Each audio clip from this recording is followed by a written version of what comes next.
This is a very quick video. On Sunday, in my video on Sunday, I mentioned that I was making up some individual photo books of projects that I've done, just as little keepsakes and a good way of showing off my hobby to non-wargamers, people who aren't going to be looking at my hundreds of thousands of photographs online, basically the family. And this was the first one that I've done, and it was my recent Bosworth game, and I just wanted to take some of the best photos from that and put together a little photo book that they might flick through, and I can flick through at some later date just to enjoy my hobby and just, you know, put it in a book.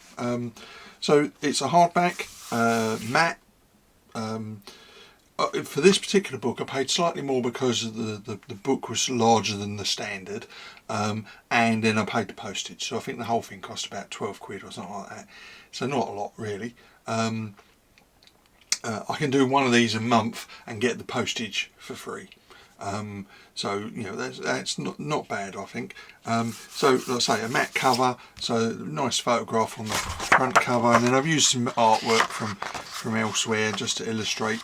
And as you can see here, matte pages with a colour background, photographs I've taken, and some text underneath to talk about what it is, and to basically tell the story to someone, you know, saying that when did we run the game and who did I run it with, and some background photographs, a copy of the map and the layout. So you know, I'm pretty happy with how this has come out. I've learned a few lessons doing this one, so I'm going to do something slightly different in future. But overall, I'm pretty happy with this size. This is 8 by 8 inches, and you end up with some reasonable size photographs. So you know, I've got some pictures of the lads playing the game, some close-up shots of the miniatures themselves, and description of what's going on in the action, and I made sure I got everyone's faces included. Ironically, and as I mentioned on my video on Sunday, as usual I took loads of photographs of the game and there wasn't one photograph of me running the game. Always the way. But you know, this book is about showing off my little collection. Well, I say little collection, it ended up being quite a large collection of 6mm Wars of the Roses miniatures, and putting them in a book so that I can sort of leave it like out as a coffee table book for people to look at, and for me to look at occasionally to go, I did that, and be rather chuffed with it. So yeah, so nice photographs. I can get up to 4 pictures on a page and still be able to see some of the detail. So you know, obviously sometimes you're not going to get the whole of the picture. You can move them around and choose which portion of the frame is going to be visible. But what I've got is a rather nice selection of pictures. I mean, most of these have been seen on my blog and put together on my YouTube channel, because I did a video about the game. But now I've got a printed copy of those pictures as well, just showing off the work that I've done.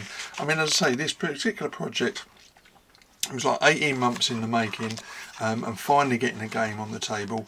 I'm currently at the point where I am planning a follow-up game for a what-if version of Bosworth, but it's just a matter of getting the schedule, figuring out when I can get into the shed of war, in and around other people's games, because other people are bringing their own models in for their games.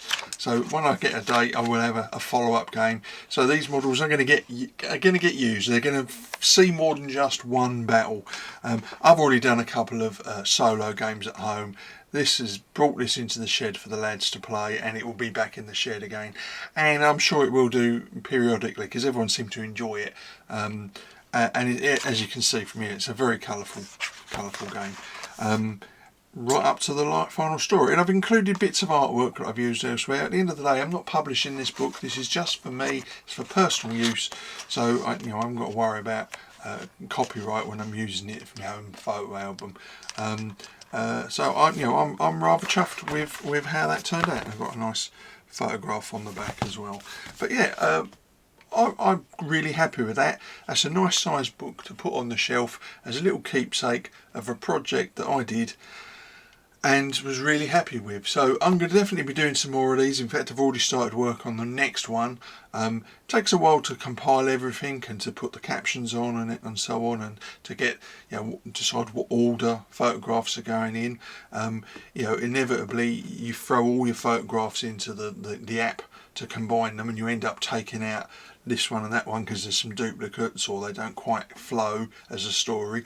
But I'm really happy with how this particular book has turned out, and I will definitely be doing more for some of my other projects. So as I mentioned on Sunday, I heartily recommend this. This is a great way. I don't know why I haven't done it before, but I think this is a great way of showcasing your hobby to people who aren't necessarily going to be looking at your blog or your YouTube channel or any of your other social media. There's always family members for whom this is another planet to them. You leave this out and they can have a look and see what you've been up to, and as you say, you can keep this as well as a little keepsake for the future. I got a kick out of making this, and I think you would do too.